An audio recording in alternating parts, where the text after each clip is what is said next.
근데 뭐 해도 돼? 원가에다 이익을 더해가지고도 매출이 나오겠죠? 자, 그러면 매출 원가라는 것은 판매된 원가예요. 팔았던 거. 자, 팔았던 원가를 계산을 하면, 이제 기초. 자, 거기 보면 기초재고, 기초상품이라고 그래, 기초의 상품이 얼마로 돼 있어? 자료 보면, 가로 1번에. 10만원 있잖아. 그죠?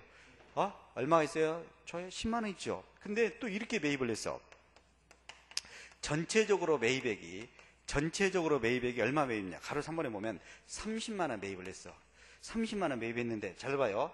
30만원 매입했는데, 반품 한 것이 있어, 반품액이 있어요. 그 매입 환출액이라고 쓸 겁니다. 가로 6번에. 반품을 해버렸다 이거요. 3만원. 봐요. 그러면, 잘 봐요. 30만원 매입을 했는데, 매입한 거에서 환출은 반품 해버린 걸 말합니다. 나중에 구체적인 매입 환출이 뭐다는 걸 알려줄 건데, 일단 매입에서 반품한 겁니다. 그러니까 매입에서 빼야 되겠지. 그죠? 그러면 결국은 이 사람은 27만원만 매입된 거지. 30만원 매입했다가 3만원 반품해버렸으니까. 그렇습니까? 그렇지 않습니까? 그렇죠. 자, 그러면 기초에 10만원 있었고 또 27만원 매입했는데 안 팔고 기말에 여전히 남아있는 거 있어. 기말에 남아있어. 안 팔렸어. 안 팔리고 남아있는 것을 빼야지. 안 팔리고 남아있는 게 5만원 남았어요. 그러면 전체적으로 37만에서 안 팔리고 남아있는 기말재고 5만원 빼버리니까 판매된 원가는 얼마 될까요? 판매된 원가는 이렇게 계산해보니까 얼마 될까요? 32만원이 되네요. 32만원이죠? 이게 32만원이다 이거야. 그러면은 여기다 그냥 쓸게요. 32만원이다. 근데 이제 여기에 매출 총이익이 있죠. 매출 총이익이. 자, 매출 총이익이 5만원이요. 그러면 결국은 봐요. 지금 판매된 원가는 32만원인데 여기다 이익이 또 5만원 이익을 냈으니까 결국은 얼마나치를 파는 거다. 37만원이 매출액이 된 거다 이거예요. 판매가 37만원이요. 근데 이게 순수한 판매액이지. 순수한 판매. 근데 우리는 또 무엇도 있냐면 이것도 있더라 이거요. 이것도 있더라. 하필이면 팔았는데 거꾸로 반품이 들어온 거 있어요. 원래는 팔았는데 반품이 들어왔어. 그러면 지금 이 전체적인 판매액을 보러 온 거예요. 판매액을 보러 온 겁니다. 그러면 반품 받은 것도 원래는 전체적으로 팔았던 건데 반품 받은 거지? 그죠? 원래는 이렇게 해야 돼요. 총 매출액에서 반품 받은 매출했는데 다시 반품 받았어요. 그럼 원래는 이것도 전체적인 판매액에는 들어가야 될 거 아니에요. 그럼 팔았다가 다시 반품 받은 거 2만원. 이것도 전체적으로 판매액은 된 거지? 그러면 전체적으로 총 판매액은 얼마를 팔았어? 39만원을 팔았다 이거죠. 39만원을 팔았다. 결국은 이런 내용입니다. 39만원을 총 팔았는데 2만원은 팔았던 것이 다시 환입이라고 그래. 팔았던 매출인데 다시 반입됐어. 그러면 순수하게 판 것은 순수한 판매액은 37만원이지. 근데 37만원 속에는 이익이 5만원 들어있어요. 그럼 이 5만원 빼면 32만원이 원가가 되겠죠. 자, 그러면 이 문제를 제가 풀어준 이유는 원래는 요 매출원가만 잘 물어봅니다. 매출원가만. 네? 그런데 매출원가만 잘 물어보는데, 자, 기초재고에다가, 자, 전체적인 매입액에서 매입 환출 등이 있으면 빼라. 그러면 순매입액을 더합니다. 기초재고에다가 매입액을 더해서 기말에 남는 재고를 빼면 매출원가다. 그리고 매출원가에다가 이익까지 더 보태면 순수한 판매액이다. 근데 판매액에다가 또 반품 받은 것까지 더 보태게 하면 전체적인 총 매출액이 된다. 이런 과정을 좀 이해해라라는 겁니다. 이해해라. 그래서 이 문제 9번도 상품 매매와 관련된 계산 문제로서 매번 출제됩니다. 올해 13회 때도 출제됐어. 이건 지금 그 문제 9번은 2008년도 나온 문제지만 올해 13회 때도 이 문제가 출제가 됐습니다. 그래서 이렇게 상품 매매와 관련된 계산 문제가 꼭 출제된다. 뭘 물어볼지 몰라요. 이 문제는 전체적인 총 매출액을 물어봤지만 올해 2010년 13회 시험은 요거 나왔어요. 요거 이렇게 여러분들이 총 매출액에서 매출 환입 등을 뺍니다. 그러면 이러한 순수한 판매액이 나와요. 그리고 매출원가를 계산해야 돼. 그래가지고 요 매출액에서 매출원가를 빼서 이익이 얼마냐? 요 문제가 나왔어요. 요 문제. 그러니까 이 계산 과정에서 뭐를 물어볼지 몰라. 뭐를 물어볼지 모릅니다. 그래서 이 상품 매매와 관련된 계산 문제는 매번 출제되고 있다. 안 빠지고. 그래서 이 문제를 제가 풀어주는 내용이고요. 그 다음에 문제 10번인데요. 자, 문제 10번은 제가 이 문제를 여러분들한테 풀어주는 이유가 있습니다. 재무회계에서 제일 까다롭게 내는 문제입니다. 그 제일 까다롭게 내는 문제지만 보면은 얼마나 복잡합니까? 그래서 이렇게 내용이 많이 써졌지만 결국은 계산하는 과정은 아주 간단하다. 그런 내용을 여러분들한테 이해시키고자 이 문제 10번인데, 문제 10번은 지금 교환한 겁니다. 우리 회사 거 유형자산하고 남의 회사 거, 자, 주미호가 우리 회사입니다. 그 다음에 그 주월곡의 회사가고 서로 자산을 교환합니다. 교환인데, 근데 나중에 구체적으로 보겠습니다만, 여기 보면은 상업적 실질이 있는 교환거래라고 되어 있는데, 상업적 실질이 있는 교환거래라는 것은 유형이 다른 자산끼리 교환입니다. 예를 들어서, 자, 건물의 사용 용도하고 기기장치 사용하는 용도는 다르죠? 그렇지 않습니까? 기기장치는 제품 생산용이고, 건물은 이제 사무실로 쓰거나 그렇죠. 그래서 쓰는 용도가 다른 자산끼리 교환하는 것을 상업적 실질이 있는 교환이라고 그래요. 상업적 실질이 있는 교환이다. 그러면 이러한 상업적 실질이 있는 교환할 때 주미호는 새로 신자산의 취동가를 계산해야 된다 이 말이에요. 자, 신자산 취동가를 계산할 때는 어떻게 하느냐? 이렇게 하도록 되어 있습니다. 자, 이렇게 서로 쓰는 용도가 다른 자산끼리 교환. 다시 말하면 뭐라고 그랬어? 상업적 실질이 있는 교환이라고 그랬죠? 그러면 제공자산의 공정가치로 하도록 되어 있습니다. 제공자산 공정가치. 주는 자산의 공정가치로 합니다.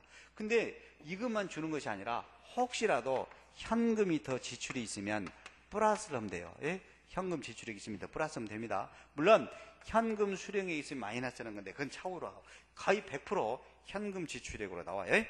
자, 그러면 내용을 보면 이런 내용이에요. 내용을 보면은 자, 그 표 밑으로 봅시다. 해당 교환과 관련하여 주미호가 현금 10만 원을 추가로 지급했고요. 주미호는 현금 10만 원을 더 지출을 했습니다. 그리고 이 교환 거래로 인하여 주미호가 인식할 새로 월곡으로부터 취득한 새로운 자산의 취득원가는 얼마인가? 자, 그리고 상업적 실질이 있다라고 말 가로 안에 들어있고요. 그 다음에 공정가치는 신뢰성도 있다. 상업적 실질이 있다. 그러면은 주미호에서는 제공하는 자산의 공정가치가 그 표로 얼마 나왔는 거 봐봐요. 주미호가 가지고 있는 유형자산의 공정가치는 얼마짜리요? 80만 안 써졌습니까? 주미호가 가지고 있는 자산의 공정가치는 80이라고 돼 있죠. 맞아요? 그죠? 80만 원. 자, 그러면 주미호는 주월곡의 유형자산을 취득합니다. 그러면 새로 취득하는 유형자산 취득권은 얼마냐? 그러면 주미호가 제공하는 자산, 공정가치는 80이라고 돼 있죠. 거기다 현금 얼마 더 지급했다? 10만 원 더 지급했지. 그럼 결국은 얼마짜리 산 거예요? 90만 원짜리 산 거 아닙니까? 그죠? 그래서 새로운 자산의 취득가는 90만 원. 알겠죠? 그러니까 봐요. 이런 내용입니다. 주미호는 내 거 공정가치 80만 원짜리에다가 추가로 현금을 더 10만 원 지불해 가지고 주월곡으로부터 90만 원짜리 유형자산을 취득한 겁니다. 그래서 제가 설명하고자 하는 것은 이렇다.